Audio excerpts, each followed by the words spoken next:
Morning, all. All right, so starting off today, looking at the 1926-1927 season, and it's a time of some upheaval in the hockey world as the WCHL, which became the WHL, well, it folds. And expansion in the NHL takes place at the same time. So the WHL suffering leads to the NHL having access to the WHL's players. And the Canadian division, the American division are born. One will notice right away the Canadian division has the New York Americans in it because there weren't enough American Canadian teams for a split that's 50-50.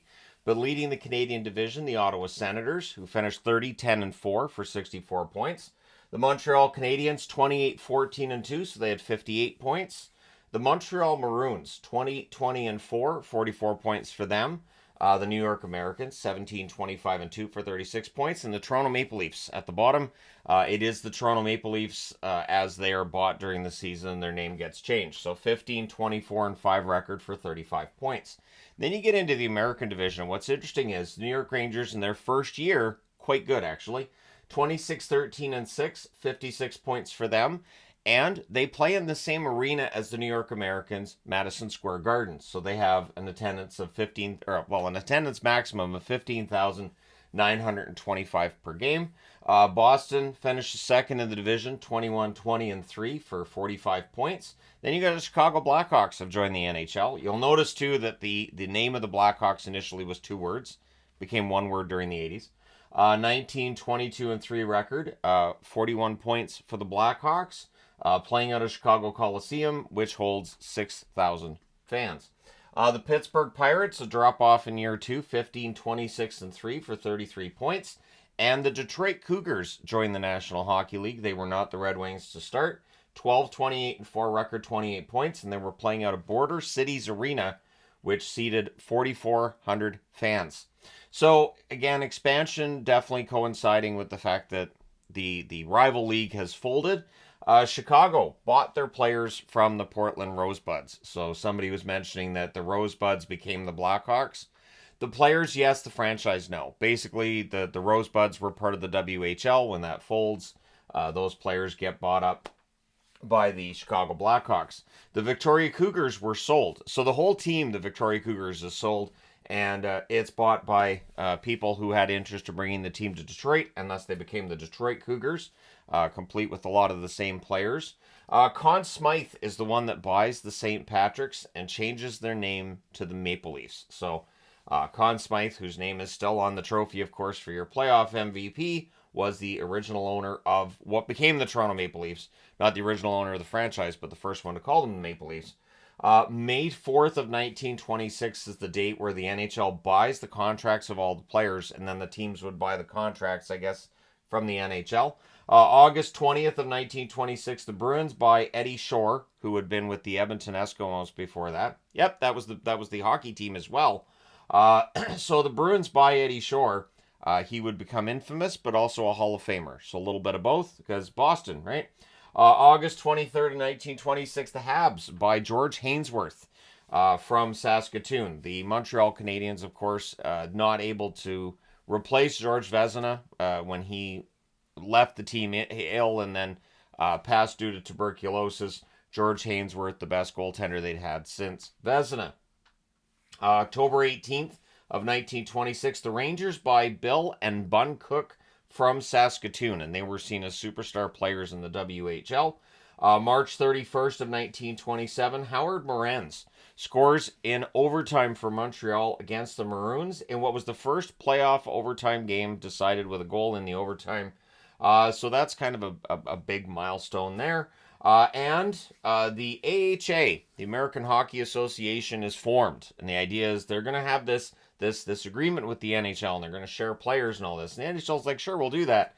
That exists until the Chicago Cardinals, it's revealed, have Eddie Livingstone as a backer, and therefore the NHL says those players, they don't actually have valid contracts as far as we're concerned, and we're done. They pulled out of the agreement because Eddie Livingstone was part of the American Hockey Association, so that ended that for that period in time. Eventually, the AHA would capitulate to the NHL and toss Eddie Livingstone out But that's how far this fight goes. We're now into 1927, and the NHL is still 10 years later saying, "Oh, you have something to do with Livingstone? Yeah, we're done with you then." Now, the Hart Trophy that year goes to Herb Gardner of Montreal. And writing that down, I was like, wait, so Herb Gardner?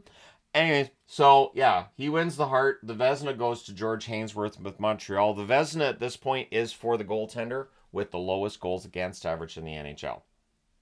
So if we still use that to decide the Vezina, which of course now it's the Jennings, I don't think people will be happy to see best goaltender being the one with the lowest goals against. But it wasn't really an issue during the original 6 era that I've seen. The Lady Byng Trophy went to Billy Birch of the New York Americans, so most gentlemanly player playing for the New York Americans. And then we had an odd setup for the playoffs where we go back to the total goals scenario. So the quarterfinals are between the teams that are second and third in their division. So Boston, Chicago, and the two Montreal teams playing against each other.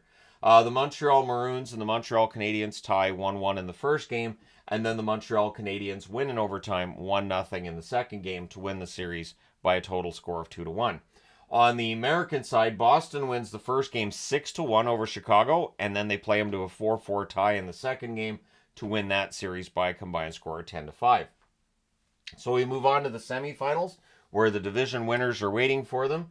And Ottawa beats Montreal in the first game of the semifinal 4-0. And then the second game is a 1-1 tie between the Canadiens and the Sens. So the Sens win 5-1 in total score. On the American side, the Rangers and Bruins, scoreless tie in the first game. And then Boston wins the second game 3-1. So the combined score is 3-1 for Boston. And in the Cup final, Ottawa and Boston play. So Boston hosting a playoff game, a Stanley Cup final playoff game. A lot of firsts being set during this era, of course. The first game, scoreless draw. The second game, Ottawa wins 3-1. The third game was a 1-1 tie. The fourth game, Ottawa wins 3-1. So, Ottawa wins the Stanley Cup with a record of 2-0-2 in those 4 games. It's a different kind of setup, isn't it? Bill Cook would be the leader in scoring that year in the National Hockey League for the New York Rangers. 44 games, 33 goals, 4 assists, 37 points in 44 games. So the scoring is still really down.